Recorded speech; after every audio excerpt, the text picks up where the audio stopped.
अगर लिख दिया है कोर्ट ने और उमर अता बंदयाल ने कि इलेक्शन 14 मई को होंगे, तो इलेक्शन 14 मई को होंगे। सिपा सालार भी करवाएगा। पहली बात हमें ये सोचना है कि क्या इस मुल्क में आइन की बरतरी और बालादस्ती होनी है कि नहीं होनी। असल बात यह है, आप इलेक्शन कराओ, सारा मामला खत्म हो जाता है। आइन कहता है election not later than a date in 90 days. ये नहीं कहता कि within 90 days, not later than 90 days. मुझे 1.5 महीना पहले मीडिया ने पूछा कि क्या सुप्रीम कोर्ट के फैसले पे अमल दरामद हो जाएगा। मैंने कहा क्यों, आपको क्यों शक है? कि जी वो फौज कहती है हम नफरी नहीं दे सकते, वो रेंजर वाला इंटीरियर मिनिस्टर कहता है हम रेंजर नहीं दे सकते, वो क्या फाइनेंस मिनिस्टर कहता है मैं पैसे नहीं दे सकता, प्राइम मिनिस्टर कहता है कि इस बेंच को नहीं मानते, और उसका भाई भी ये कहता है जो लंदन में बैठा हुआ है हम तो बेंच को नहीं मानते, तो इसका फैसला कैसे मान सकते हैं। तो ये तो हुकूमत उस पे फैसले पे अमल ही नहीं करेगी। मैंने कहा, और ये मेरा मौक़िफ़ है, कि सुप्रीम कोर्ट का फैसला जो हतमी हो उस पे अमल दरामद खुद ही होगा। ये कोई करिश्मा है हमारी आइन का भी, हमारी आइनी सोच का भी, कि जो सुप्रीम कोर्ट ने लिख दिया और वो फाइनल फैसला है 1 मार्च 2023 का, जिसमें उन्होंने कहा कि आप इलेक्शन कराओ। वो फैसला, उसमें तरमीम थोड़ी सी हुई है 4 अप्रैल की फैसले से, कि उन्होंने सुप्रीम कोर्ट ने कह दिया कि 14 मई तक इलेक्शन हो। ये इलेक्शन 14 मई को होंगे। ये बस ये soft power of this court होती है, अदालत की सॉफ्ट पावर होती है, उसको बंदूकें तोपों की जरूरत नहीं है। ये अगर लिख दिया है कोर्ट ने और उमर अता बंदयाल ने कि इलेक्शन 14 मई को होंगे, तो इलेक्शन 14 मई को होंगे। सिपा सालार भी करवाएगा, प्राइम मिनिस्टर भी करवाएगा, सब करवाएंगे। और अगर कोई प्राइम मिनिस्टर या 3-4 लोग इस कोशिश में पाए गए कि इलेक्शंस ना हो और सुप्रीम कोर्ट को डिसोबे किया जाए, जैसे प्राइम मिनिस्टर ने तो कह दिया, लॉ मिनिस्टर ने तो कह दिया, इंटीरियर मिनिस्टर ने तो कह दिया, अब जिसने कह दिया कि हम नहीं मानेंगे सुप्रीम कोर्ट के वर्डिक्ट को, मैं ये समझता हूं उसको जब तलब करेगी अदालत, वो आएगा तो उससे पूछा जाएगा ये तुमने बयान दिया, आपने बयान दिया कि आप मानते ही नहीं सुप्रीम कोर्ट और इस फैसले को। वो यहाँ या ना करेगा, हाँ ही करनी पड़ेगी, तो वहीं कन्विक्ट होगा। अगर वो ना करेगा तो नेक्स्ट डे एविडेंस बुला लिया जाएगा उसको कन्फ्रंट करने के लिए। वो जो टेप चलती है कौमी असेंबली में, वो ट्रांसक्रिप्ट वो मंगा लिया जाएगा और नेक्स्ट डे ही will be convicted and sentence may be to till the rising of the court, जिस तरह यूसुफ रजा गिलानी से हुआ, और 5 साल के लिए डिस्क्वालीफाई होगा। ये इनको पता लगना चाहिए। And we stand with the Constitution, with accountability in accordance with the Constitution, with the Supreme Court and the orders of the Supreme Court, and we may have to march. अगर ये defines supreme court की सिपा सालार और उसके इदारे की तरफ से भी होना शुरू हो जाती है, और इस वक्त ये बड़े मुतमईन है कि सिपा सालार हमारे साथ है। पर मैं कहता हूं अगर ये ऑर्डर सुप्रीम कोर्ट का रहे, कोई दुनियावी ताकत नहीं है जो उसको डिफाई कर सकती है। The supreme court has to be obeyed and we have to support this particular effort of forcing people and the powerful institutions to obey the Supreme Court and the Chief Justice. जो इदारा है अदलिया का, इसमें बहुत बड़ी दरार पड़ गई है। और ये यहाँ तक दरार पड़ गई है कि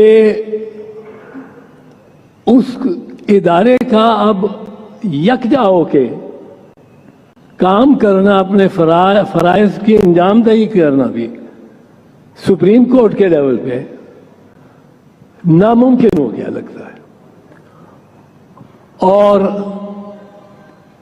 अब ये आलम है कि आप बेंच की तश्कील देखकर और बता सकते हैं ये फैसला किस तरफ होगा। दो ग्रुप है, एक अलिफ एक बे। अब अलिफ के अगर एक बेंच पे 3 जज हो और बे ग्रुप के 2 हो तो आप बता सकते हैं कि फैसला क्या होगा। अगर अलिफ के 4 हो और बे के 3 हो तो आप बता सकते हैं फैसला क्या होगा। यहां तक ये मामला गिर चुका है। अब इसमें इसके साथ माशरती इंतशार भी है। माशरे में सियासी जमातें हैं तो एक दूसरे के दस्तों गिरेबान है।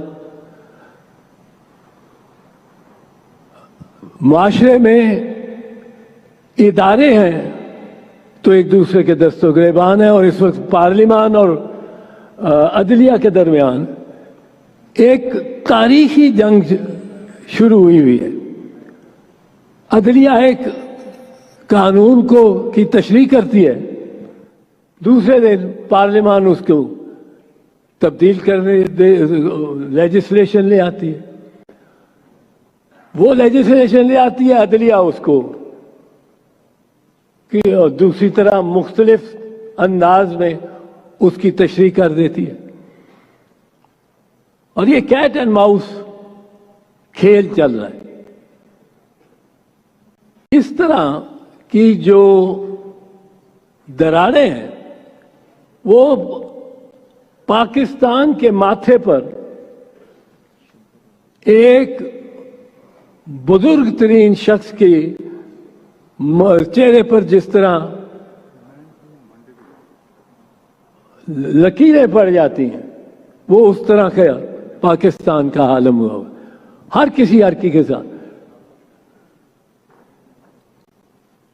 पॉलिटिकल सियासी अमूर को सियासत में रहना चाहिए, लेकिन ये जुडिशरी में भी दाखिल हो गए। जुडिशल अमूर को अदालतों में रहना चाहिए, लेकिन वो पार्लिमान में भी और इंतजामिया में भी दाखिल हो गए। और इसमें आप देखें कि जो हम जिस चीज को एहसास नहीं कर रहे कि हम कौन सी कौम है। हम वो कौम है जिसने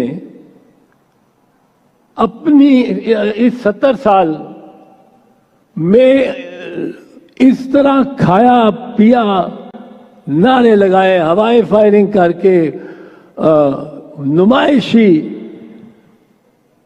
हमने कंज्यूमरिज्म की। हम अब इतनी बड़े कर्जे में जकड़े हुए हैं कि अगली 4 नस्लें उनकी कमाई जो उन्होंने कमाना है वो हम खा चुके हैं, डकार भी नहीं मारा, वो कर्जे अदा करते रहेंगे। अगली 4 नस्लें वो जो कमाएंगे वो हमने जो लगा दिया, खा लिया, डकार मारे, पार्टियां की, दावतें की, हल्ला गुल्ला, शोर शराबा, हवाई फायर, वो जो कुछ हम हीरे जवाहरात हमने खरीदे, मर्सिडीज गाड़ियों में नहीं बैठे, उससे नीचे बात ही नहीं की। इंपोर्ट किए, इंपोर्ट करने से उनको हमें और कर्जे चढ़े, یہ قرضے جس ہماری نسلوں نے, میرے بیٹے نے, میرے پوتے نے, میرے پڑ پوتوں نے جو دینے ہیں وہ ہم کھا چکے ہیں. چین میں جب چین ایک بھوکا غیر ترقی یافتہ ملک تھا, وہ چائے منگاتے ہی نہیں تھے, وہ وائٹ ٹی پیتے تھے, کہتے تھے وائٹ ٹی ہے. وائٹ ٹی کیا ہے؟ ابلا ہوا پانی بغیر پتی کے, پتی نہیں افورڈ کر سکتے. وہ ابلے ہوئے چاول ان کی مین ڈش ہو جاتی تھی, وہ نہیں افورڈ کر سکتے تھے. نہیں انہوں نے اس طرح کھایا کہ وہ چرگے بھی کھا رہے ہوتے, وہ تکے بھی کھا رہے ہوتے, وہ اور نعرے لگا رہے ہوتے اور خوش ہوتے ہی, سوچتے ہی نہ کہ کس کے منہ سے نوالا نکالا جا رہا ہے. اس صورتحال میں جب ہم دیکھتے ہیں کہ ہماری بڑے بڑے ادارے ایک دوسرے کے ساتھ دست و گریباں ہیں, تو ہمیں آج سوچنا ہے. پہلی بات میں سمجھتا ہوں جو میں عرض کروں گا, میں مختصر میں ختم کر رہا ہوں اس کو. پہلی بات ہمیں یہ سوچنا ہے کہ کیا اس ملک میں آئین کی برتری اور بالادستی ہونی ہے کہ نہیں ہونی. یعنی اور کور ایشو یہ ہے کہ کیا پنجاب اور خیبر پختونخوا میں 90 دن میں الیکشن ہونے چاہیے کہ نہیں. کیا آئین کا یہ تقاضا ہے کہ نہیں ہے. اب ہوا کیا ہے کہ اصل ایشو یہ ہے, جب بھی آپ اس پہ سوچیں گے کہ الیکشن 90 ڈیز میں ہونے چاہیے کہ نہیں, اور اس کو الجھا دیا گیا ہے کہ بینچ 7 ممبر بینچ تھا, 5 ممبر بینچ تھا, بینچ کس نے اپوائنٹ کرنا تھا, فل کورٹ بینچ کیوں نہ ہوا, فل کورٹ لاتے, فل کورٹ 15 کا اگر چیف جسٹس بندیال بنا بھی دیتے تو دوسرے گروپ نے کہنا تھا 2 بندے ان سے نکالو کیونکہ ورنہ ان کی میجورٹی نہیں بنتی, 15 میں میجورٹی بندیال صاحب کی رہتی ہے. وہ انہوں نے دوسروں نے کہنا تھا یہ اعجاز الحسن کو اور نقوی صاحب کو نکالو, وہ پھر اب 13 جو رہ جاتے, 13 میں ان کی میجورٹی ہو جاتی.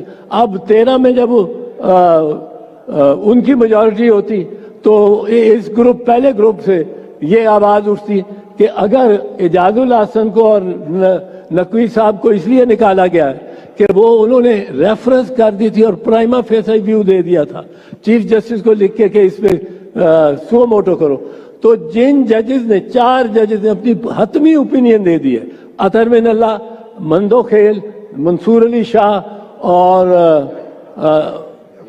یا افریدی, ان کو نکالو. اب وہ نکال دو تو چیف جسٹس کی برتری ہو جاتی ہے. اب یہ کہاں رکنا ہے, یہ ڈائیورژنری ہے, یہ بات ڈائیورژنری ہے کہ بینچ کس نے بنانا ہے. بھائی اصل بات یہ ہے آپ الیکشن کراؤ, سارا معاملہ ختم ہو جاتا ہے. آئین کہتا ہے election not later than a date in 90 days, یہ نہیں کہتا کہ within 90 days, but not later than 90 days.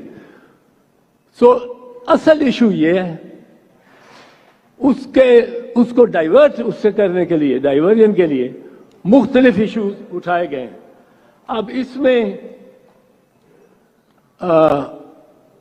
جو فیصلہ سپریم کورٹ کا ہو, میں پہلے دن سے کہتا رہا ہوں, یہ میں آخری بات عرض کرنا چاہتا ہوں, یہ ذرا امپورٹنٹ ہے.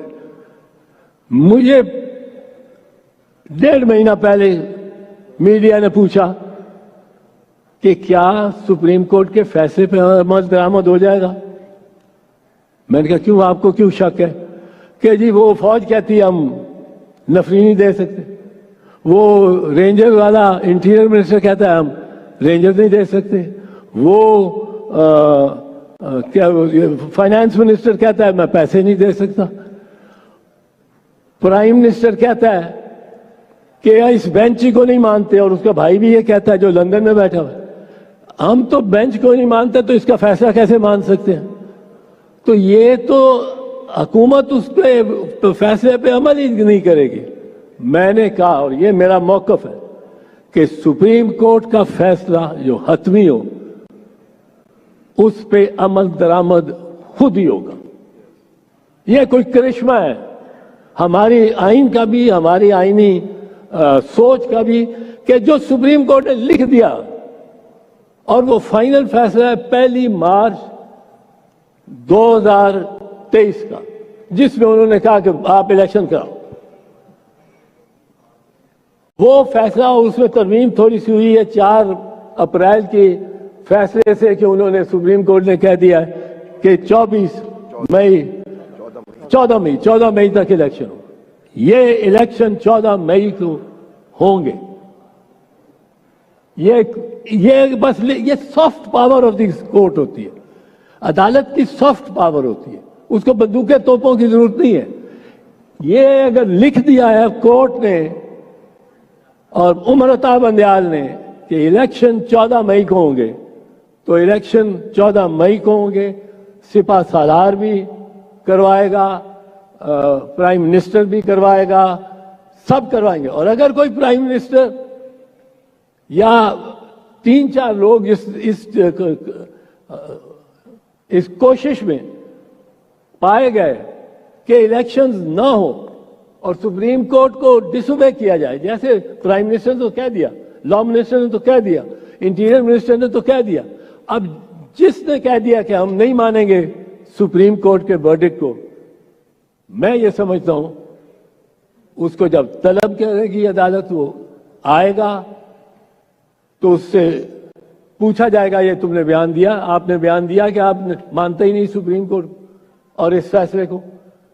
वो यहां या ना करेगा, हाँ ही करनी पड़ेगी, तो वहीं कन्विक्ट होगा। अगर वो ना करेगा तो नेक्स्ट डे एविडेंस बुला लिया जाएगा उसको कन्फ्रंट करने के लिए।